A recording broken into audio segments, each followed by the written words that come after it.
Muito bem-vindos a mais um Cafeína, amiguinhos e amiguinhas. E hoje é dia de falar de quê? Salve, salve! Pessoal, salve Sammy Boy, meu caro colega de bancada. Sabe quando vocês ouvem que a bolsa subiu tantos pontos ou então que ela caiu tantos pontos? Então, na verdade, esse dado não significa que todas as mais de 400 ações listadas na B3 caíram, mas sim as mais negociadas. E essas mais negociadas, que são hoje cerca de 90 ações, estão justamente no principal índice da B3, que é o Ibovespa. Agora, analisando outros tipos de ativos negociados na bolsa, nós temos também os fundos imobiliários, e os mais negociados estão na carteira do IFIX. E esse é o tema do programa de hoje.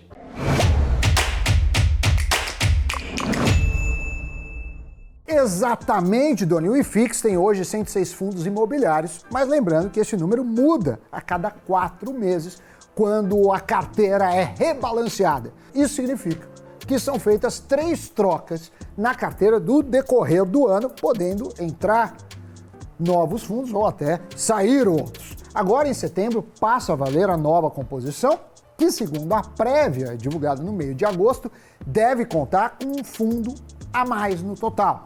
Na prática, 2 fundos estão saindo e 3 entrando para compor o índice. Hoje, o fundo imobiliário de maior peso no IFIX é o Kinea Índices de Preços, KNIP11, que inclusive deve reduzir um pouco a sua participação, de 6,63% para 6,07%. Lembrando que o IFIX tem uma certa concentração em alguns ativos, podendo ter mais ou menos FIIs de papel, tijolo ou híbridos na sua composição.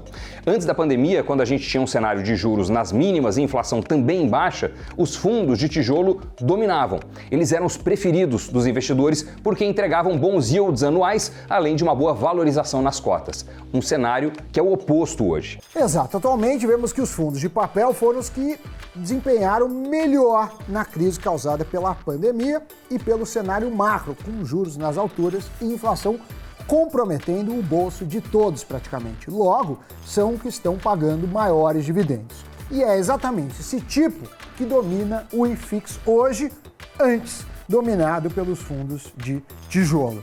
Isso mostra como o índice está correlacionado com os diferentes ciclos imobiliários. Entre os 10 fundos imobiliários de maior peso no IFIX, hoje 7 são de papel.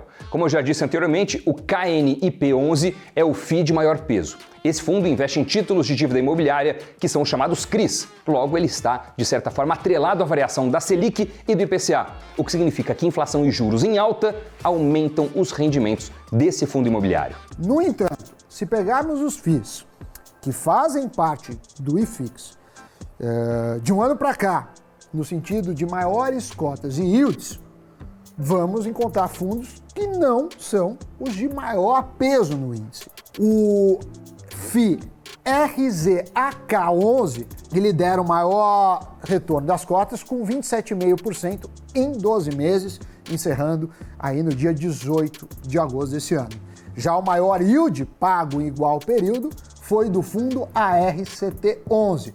Ele também foi o terceiro fundo imobiliário com maior retorno nas cotas, segundo a TC Economática. Agora, olha só que interessante. Dos 25 fundos imobiliários que passaram a fazer parte do IFIX neste ano, 16 superaram o índice de fundos no mesmo período. Analisando o top 5 dos fundos imobiliários mais rentáveis, RZAK11, AFHI11, ARCT11, VGHF11 e QUER11 viram as suas cotas terem um retorno entre 20% e 27,5%, como vocês podem analisar aí na tela. No entanto, os fundos que mais tiveram desvalorização nas cotas pagaram yields bem generosos, de até 14,98%, o que é acima da Selic atual.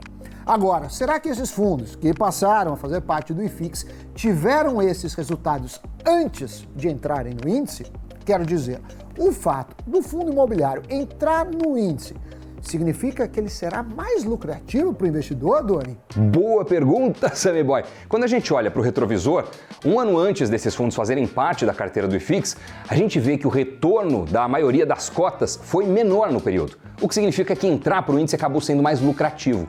Dos 25 fundos imobiliários que entraram no índice esse ano, 20 tiveram um desempenho superior quando a gente compara com os retornos vistos antes deles entrarem no IFIX. O que eu posso dizer é o seguinte, para um fundo entrar no índice, ele precisa ser muito negociado, portanto, mais líquido.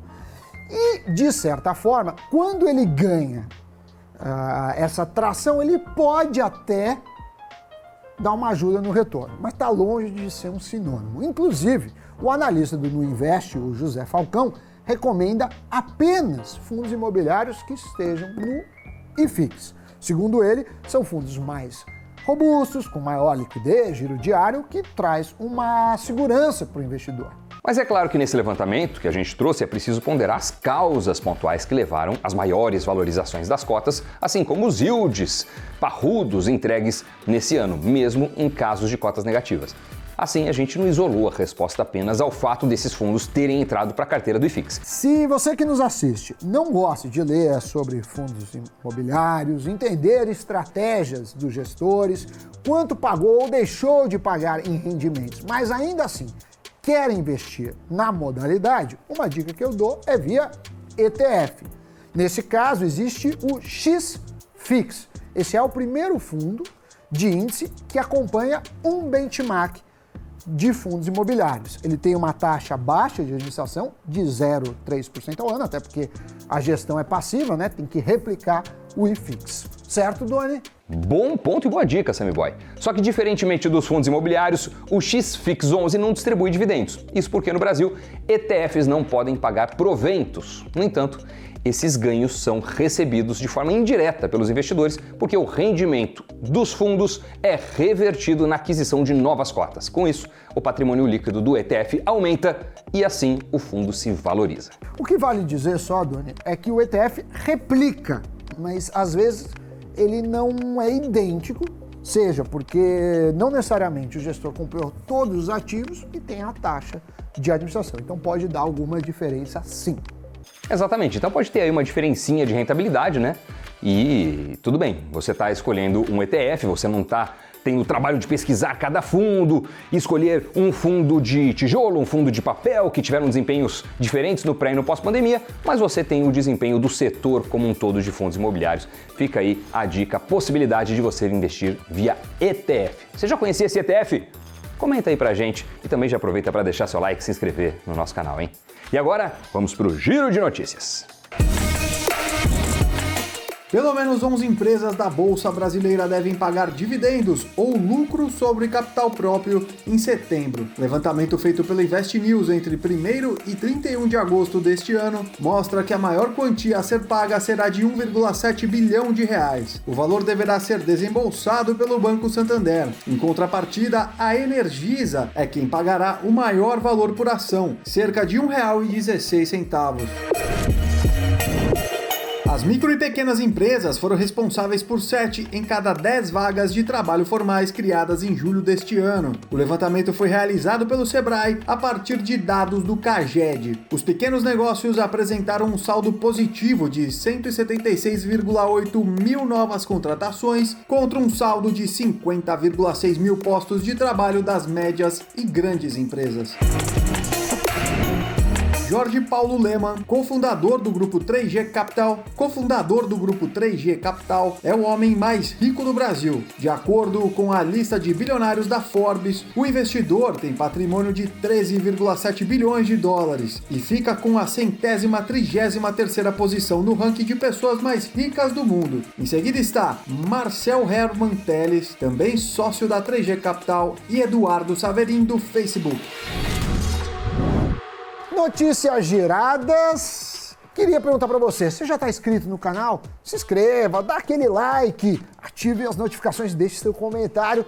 Para nós, isso é muito valioso. Doni, obrigado pela parceria, você obrigado pela companhia. Nos vemos no próximo Cafeína e pelo Invest News. Tchau, tchau.